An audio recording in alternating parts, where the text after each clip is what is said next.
Future of Mining podcast. I'm your host, John Farson, and today we're at Aachen University with some of our EMC students. And perhaps you guys can introduce yourselves. Hello, I'm Benjamin. Hello, I'm David. Hello, I'm Andreas. Hello, I'm Ronnie. And hello, I'm Alessandro. Great, thanks guys. So perhaps to get us started and on this journey, perhaps you could tell us all a little bit about yourselves and how you came to choose the EMC as your study. Maybe we can start. Okay. So of course I'm from Italy, the northern part of Italy, and I study actually geology during my bachelor. And during my bachelor, I had the opportunity to do an internship in a quarry in a mining company. And so after that, I decided that I want to continue into this sector, and I applied for the EMC, and here I am. Yeah, I'm from Finland. I actually have my background in civil engineering. So that's how I got into the rock engineering part, and I heard about the EMC, so I thought it was a really interesting sounding opportunity. So that's how I ended up here. I did my bachelor's in mineral resource engineering in Leeuwen. Leeuwen is one of the partner universities, so obviously I heard it from the university, looked more into it, and it looked really interesting, and so I applied, and now I ended up here. I'm from the Netherlands, and I did my bachelor's in Aachen, and in Aachen you have to choose between like which direction, and I chose the mining one, and then I also heard that they were part of the EMC program, and then I looked into it, and I was like, oh, this sounds really interesting, because also, I'll be honest, during my bachelor's I didn't do any foreign exchange semesters because I thought I already study abroad in a way, and I was like, oh, that's a cool moment also to they also have that, and just looked like really cool. And so far I'm very happy. So. Yes, I'm from Zimbabwe, which is obviously a big mining country, and I ended up getting my background in geology. So I stumbled onto the course, and it was a perfect match with my interests. And I like the traveling aspect as well. So, no, that's good. So that's actually a perfect segue to the next question. So you guys all started the program in September in Finland, Ronnie's hometown, if you like, which has its own challenges, moving country, different cultures that you've experienced, and of course the climate. So you've been in the north in the winter, and we had the great pleasure of travelling together on the northern excursion, which was really cool. But how did you, maybe not for Ronnie, but how did you other guys adapt to the Finnish winter? Personally, at first we were kind of lucky because we had a bit of a milder winter, I think, only -5, a little bit over occasionally region, which was a little bit cooler than Zimbabwe, I guess. A lot colder than Zimbabwe. It was a few things I had to adjust to, and the rooms got quite dry, which I wasn't expecting, because I imagined in my head all this snow, it must be humid the whole time. In hindsight, obviously not. And I wore a lot of coats, stayed indoors most of the time, and just tried to avoid it. I don't know how anyone else handled it. One good thing in my opinion, maybe the best thing about it, your clothes dry in 6 hours. So you could do a wash, in the morning, and you could wear it in the evening. That was that was a bonus. That was a good bonus in my opinion. Yeah. It's a big highlight. The winter itself was not that different from the Austrian one. The only big difference was that the raining was a little bit more in Finland, because when the temperatures were above 0 degrees, it always was raining. This was maybe a little bit annoying, but if you want to get warm again, the sauna culture in Finland is great. I guess we all really enjoyed that. But besides that, I think the really cold months were in January and February, so we got kind of lucky with this one. Ronnie, do you want to add something about the Finnish winter, or you're quite happy with the experience there? Yeah, I would say it was a good snowy winter, so to say that we actually got some snow in the capital region as well, which is nice. Not so much slushy, this watery slurry that's around the streets a lot of the times, but now the winter was actually quite good, I would say. Okay, good. Yeah, I would say that the biggest downside were the hours of lights, especially in December, but it was quite a good experience. Yeah. And so just before you pass the mic back around, so this idea of going to a new country and studying in a different place with a different culture, and we had this great northern excursion as well, where we went to the north of Finland. How did you guys find this traveling aspect and moving city? Was it a good experience for you? How do you think other future students of the EMC would respond to? Yeah, of course it was an amazing experience, especially like traveling and like have the opportunity to study abroad is something that I highly suggest.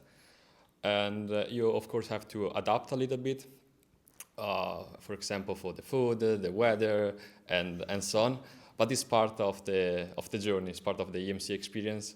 So it's something that I really recommend. Yeah, good. Yeah, for me the traveling part is mostly ahead, but I would say that so far it's been a really good experience. Yeah. So we've just arrived in Aachen, and we're going to talk about that soon. So you'll get to share your impressions. I mean, I would say everybody's in the same boat. I mean, besides Ronnie, he lives there, but I think we have a great group of people, so the adaptation was kind of good, I think. And since everybody had like the same like problems or whatever you want to call it, it was kind of easy to help each other out with that. Same experiences rather than problems, I'm sure. Yeah. Yeah, I would say it's cool that it's also a bit, because we also got people from the home, like the organizing universities. You always have like some people present there that like know their way around. Yeah. So in Finland we have like Ronnie and Paulina who helped us a lot, and now I felt like So you knew where to get a good pizza and a beer and stuff like that. exactly, you get like the insider tips, and then for Aachen we had the people from study in Aachen, and then in Leeuwen I expect some greatness. So we're back. We've had a technical fault, and we have been talking to a camera that wasn't on for a little while, but we did manage to get a beer, and we're back on track. So sorry about the technical issues, guys, but we're going to carry on. We're going to soldier on. And the next question is probably a perfect one for this, because what's the highlight for you guys so far in the program? For me, the big thing was in Alto, all the traveling and meeting everyone. The main thing for me was that from the moment I arrived, I actually met a few guys from Austria early on Sunday. And from the moment we met, we all got along well. It's been nice to experience not just one specific part of the industry, but lots of different minds, lots of different places. And yeah, this has been really great for me so far. Yeah, I just have to agree with Benjamin. It's like the two main like things that stand out to me already about is the community aspect in a way. And we haven't even been to the reunion with all the alumni, but I have high expectations for it. I'll be honest. But like our cohort, I feel like we're really getting along very well, which is just great. And of course the traveling, the international aspect, seeing the different parts of the mining industry like up close, not just reading about it. So yeah. Yeah, definitely. Like what the other guys just said, and the excursion up to the north of Finland was really great. We've seen, I think, 5 mine sites in 1 week. So we saw small mines, big mines, underground, open pit, and really got an overview about everything we learned during the lectures. So I think this was really great.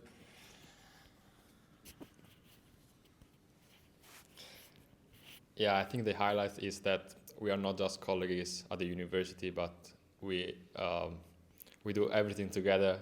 We go running together. We have party together. So we are just like a small family or a big family. That's very good. Ronnie, do you want to say what your highlight is? Or? Yeah, I'm here with all the other guys. I have the Similar feeling? similar feelings. Okay. Absolutely. Good. So when people think about mining, they mainly think about large open pit mines in Africa or in Australia or South America. And they're perhaps unaware of all the mines that are in Europe, and particularly in Finland, which has got some massive underground mines and open pit mines. During your studies at Aalto, you got to visit a few of those, and we just talked about that. And perhaps it's perhaps a bit surprising for people that haven't visited those mines. But what's your perception of mining in Europe, the scale of it, and the size of the mines that are open today and are coming in the future? Yeah, coming from a civil engineering background, I feel like the excursion week was a really good experience to open up my eyes to the industry. And of course, at other points of my study, I have had a nice chance to hear about the history of mining and how it has evolved in the European Union over time. I mean, for me, coming from Africa, the main thing was I just simply didn't expect there to be such large-scale mines. In the back of my head, I always imagined it would be mostly underground or small-scale, out of the way, where people don't, which I mean, I guess Northern Finland is quite out of the way, but yeah, just the big projects like Terrafame and Kemi Mine, and these are very, very massive from what I had imagined would be around in Europe. Yeah. So that's what surprised you the most? It's the scale of the operations? By a mile, I would say. So you finished your first semester in December, and you've had a few months since then. You've just started here in Aachen, so there's 3 or 4 months gone by. So what did you guys get up to? Has anyone got a good story they want to share with us? Yeah, during the past 3 months, I had the opportunity to do an internship at BBT. That is a company that stands for Brenner Base Tunnel. Is 50% owned by Italy, and the other 50% is by Austria. And it will be like the longest railway tunnel in the world, with over 200 kilometers of tunnels. And it was a unique experience, of course, for the geological complexity and also the geotechnically. And because we are crossing through the Alps, and it was quite a unique experience, and I had the opportunity to develop a small access tunnel. So I was involved in the planning, and yeah, it was quite a good experience. Yeah, sounds amazing. Anybody else got anything else they want to share? Yeah, personally, I spent the first couple of months in the spring in Aalto doing a couple of courses to adapt my experience in the masters. I did 2 courses Some extra courses? Yeah, some extra courses, 2 about concrete and 1 about rock excavation, and I believe that this is also one valuable way to spend the time while you have it.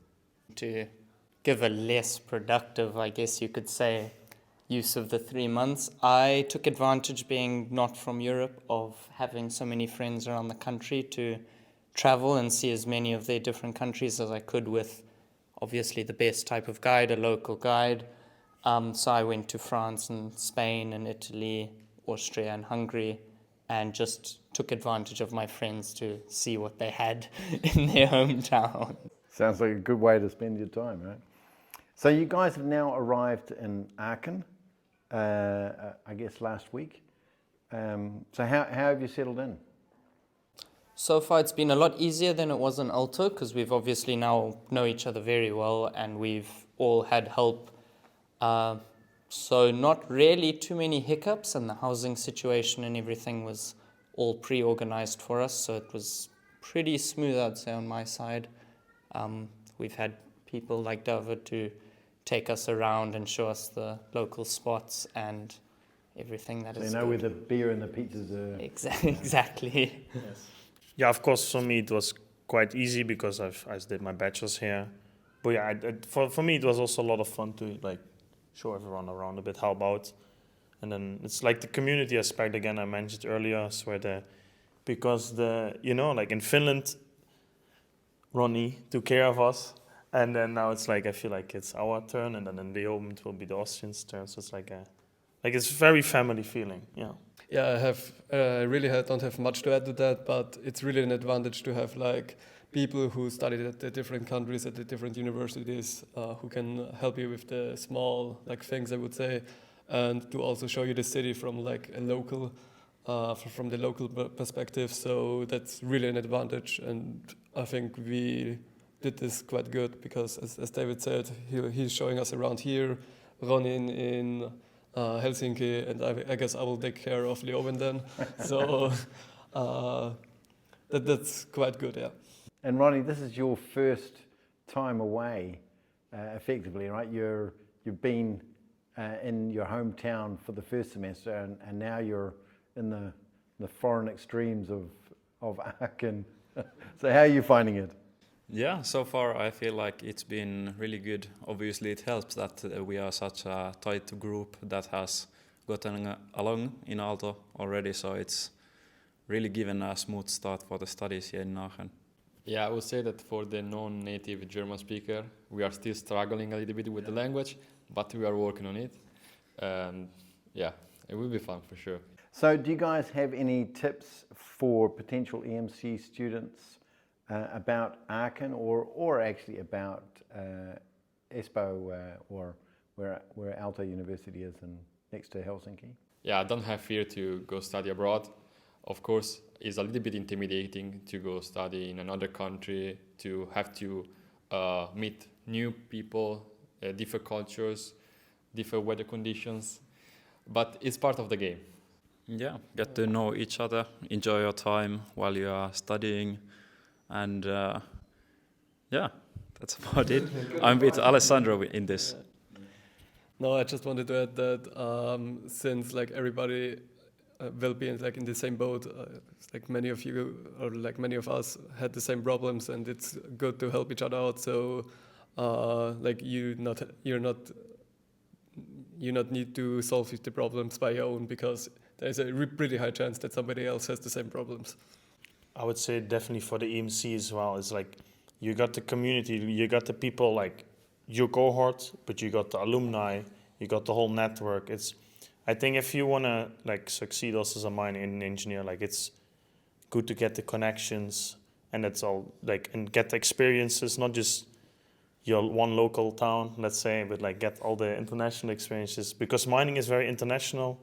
So you keep running into the same phases. So let's pivot towards how and why the EMC program is different from other mining programs. I mean, you talked about the travel aspect, but what other things makes the EMC a little bit different from other programs? The main thing for me was because I'd done a bit of work back home, and before I left the work to go and start studying, my boss had highlighted me, my previous employer had highlighted to me the importance of you must specialize in something because you need to be good at something, obviously, to get hired. It's important in the mining industry to be able to have a diverse approach and an understanding of the full system.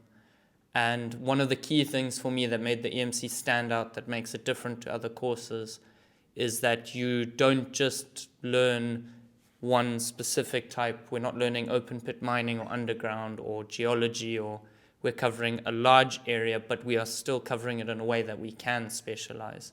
So we all get the opportunity and the benefits of becoming specialists well, we get a lot of the benefits of understanding the full system. So you get a broad foundational knowledge. Yeah. I definitely agree with Benjamin with the broad aspect, because I also looked into other mining masters, and none of them I would say are either this wide, or also the fact that you do 3 different universities during one master program is, I would say, is very unique, because you will have masters with like 1 exchange semester maybe, sometimes even 2, but never like the 3 that you switch around like this. It's and of course, like I said, the community aspect I feel like is more than in most other programs. I can't really add much to it, but I think one of the biggest advantages is like you study at 3 different universities, get like presentations and lectures from experts in the field in like 3 countries. So I think this is a really, really great advantage of the EMC. Just adding a little things is not just like the experience that you can do in the field, like during the university, but is also the alumni, so the support from the community, and also from the industry that is sponsoring us. So how do you guys compare this program to one where you just study in one university and where you stay fixed? Is there advantages or are there disadvantages to studying and traveling between the 3 universities? Yeah, I feel like it's a big advantage to study in multiple countries in such a international industry such as mining. So it gives you a much more insight into the industry as a whole. And to add to Ronnie's point there, I think a big thing with the mining is that you've got the social aspect of being accepted in the areas where you're mining, and these areas are often spread all around the world. So I think in a way we get to practice talking with people with different backgrounds, and because all of us have different backgrounds and we've got to get along, obviously, and all of our professors have different ways of doing things. All the different countries are built up with different systems, and this, I think, helps us a lot to get used to these varying aspects and see how, if we went, for example, to Mongolia or Chile or to work on a different mine, we would, I think, better be able to adjust than if I just stayed in one place, learned one way of doing things, and that was it. So if I were to, for example, compare to my bachelor's, where I just stayed in one place, so I stayed in Aachen, then it's, of course, it's easier in a way that you have your same spot, like you'll know the place. But I think for It's more comfortable that way. it is definitely more comfortable, I'll be honest. It is definitely more comfortable. You have your place, you have your friends always there. It's like, you know how everything works. And that is like the difficult part of moving around this often. Like by the time you adjust it, you feel like, okay, now I know everything, how it works. You already move again. But I think for an industry like mining, so Benjamin said, it is an industry where there's a lot of moving around. You're going to places you've never been before. So I think it's, in a way, good to learn it or like experience it at the minimum. Like, how is this? Yeah. So Benjamin touched on it already, and it's a good segue to the next question. So one of the issues in the industry is the public perception and this necessity of having a social license to operate. So if the public is against mining, they can stop the mines operating, obviously. But we have this critical need for the raw materials, and we need to get it close to home. How do you guys see the perception between your friends, the people you know, and the environment around you? How do you think mining is perceived in Europe today?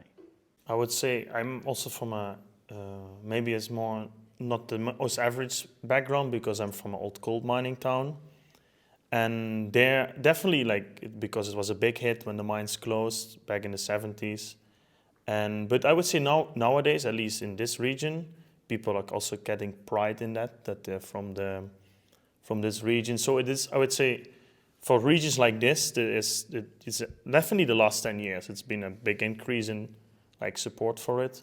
But if you talk to, I would say, the more average person, also especially just normal students here, it's not a good perception, because people always think back at, it's just like coal mining, at least if you're from this area.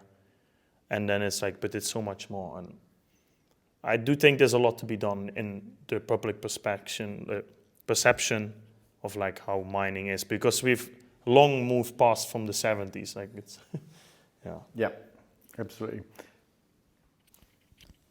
I think also to add on to David's point a bit, I found that when you mention you're in the mining industry, people always tend to default to these very old-fashioned, they imagine you're down in a dark coal mine with a pickaxe and it's the dangerous conditions and it's not healthy and you're destroying everything. And I think a big thing for me has just been seeing how old-fashioned people's ideas still are in this part of the world with mining. Obviously, it's a bit different for me at home because everybody's exposed to it. But once you sit down and sort of explain and say, well, look, we don't really do this anymore and this has changed. And I found, particularly amongst the younger audience, people are a lot more receptive to it than I'd expected once you sit down and talk about it for a bit. But there definitely is this sort of old-fashioned idea that they immediately have in their heads. Yeah, I think that the perception is slightly changing, especially after the last geopolitical tension, and the people are realizing that certain metals, certain raw materials are vital for the industry and for the economy. So I think that the perception is changing. So when I think about mining, I have a different view than most people do, because I see all the high tech, I see the changes that have come in the industry in the last years. But how do we kind of help shift this narrative in the general public that mining is necessary, it's smart, and it's environmentally conscious? In my opinion, a big thing is outreach. As I said, a lot of people are open to hearing what's changed, and they've got these old-fashioned ideas because the only time you ever really hear about mining on the news is when something bad happens. And so I think a big thing is just reminding people, that this is critical. We're not doing it just because. This is necessary if you want the green revolution and changing to renewable energy and all of this and stepping into a circular economy. We still need more metals before this is possible. And also just showing them that we're not sending children down in the mines or people with pickaxes and cocoa pans, and there's safety and there's modern machinery and automation, and these old dangerous ideas are a thing of the past, and this is what people still cling on to.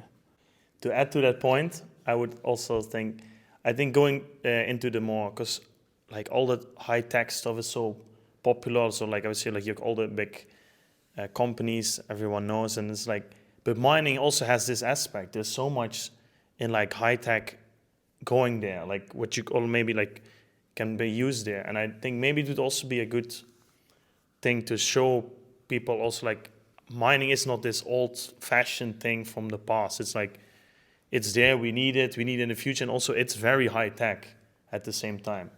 So do you have some examples of what the high tech? Now, for example, when we went on our trip, one of the first weeks actually when we went to Aalto, we went to visit also Sandvik, we went to visit Epiroc. We visited a lot of the places where they're like showing us the new stuff they have. They have like autonomous vehicles. They have like, you can control machines from like thousands of kilometers away. It's all possible. Like it's the mine of the future will be, there will be so many automation there. There will be AI in there. There will be, so it's like all the stuff, people that we think dream nowadays. about for the future, it's here today. Yes, Yeah. It's already there, and it is coming to mining as well. What's your message for future students who care about the climate, sustainability, or innovation and might not have considered a career in mining? What would be your message to them? I would say that for any industry we have, also just for the green energy and the recycling or whatever, the raw materials are the basis. So we need our raw materials to build to build everything. Like we need it for our recycling plants. We need it for our energy plants. We need for our wind turbines. So to do like a green revolution or recycling or whatever, we need to start with getting enough materials to even build this revolution, I would say. To add to that a bit, I would like to also say that if we take this opportunity into your hands, if you're worried about bad mining practices around the world, and you care about this climate revolution that's happening, you want to save these places, the best thing to do is to get involved and get your hands. So if you are there on the ground and you can say, hey, this is not correct, this is not proper. If you are standing on the sidelines complaining about it, nothing's going to change, because you have to be there to be the person. Become part of the solution. Exactly, to become a part of the solution. This topic is maybe something you need to think about a little bit further, but maybe you already thought about it. So what's your ambition after you graduate? You've got another year and a half to go in this master's program. So it's not that far away. So what's your ambition after you graduate? Personally, I think there's a lot of potential in Southern Africa, and so I'm hoping to contribute to this shift in rising demand in metals and critical materials by going back to South Africa and helping Southern Africa and helping to develop these large critical material mines that are done properly and efficiently on a larger scale that can actually have its impact around the world. For me, I'd say definitely use the already international feel you get from this program. Go even more international, I would say, like get a more practical experience, definitely. And then bring that back to Europe and like make us more like independent, like bring the tricks, I would say, like the techniques, and like make sure we can have the top of the line mines also in Europe. My goal is to work underground somewhere. I have no idea yet if it's like mine design or ventilation or whatever. But in my opinion, underground is the most interesting part. Definitely want to go international, want to see lots of places. And like David, I also want to capitalize on the rich international background, understanding of different cultures, working abroad as well. And one thing that has really been interesting during my studies is how you realize how broad the field actually is, because there are lots of, for example, technology companies who are very much related to the field. It's not just you have to go to the mine yourself. There is a lot more to the field also. I would like to work in Europe, at least for the first 3-4 years, and being part of the changing maybe of the mining industry in Europe, working on the opening of a few mines, I hope undergrounds, but who knows. And after, with a little bit of experience, thinking about going abroad or, opening something in Italy. Let's see. So this question is for all of you again. What do you think the future holds for the mining industry in Europe? Yeah, that's a really tough question. I think that the critical raw materials will play a really important role. And of course, we need, as mining engineer, we need to provide the best solution to address these problems. Yeah, it's really exciting to see what the future holds for mining, but I feel like there is a lot of room for improvement. For example, learning waste management, how to do mining more sustainably, how the technology will develop in the industry in the future.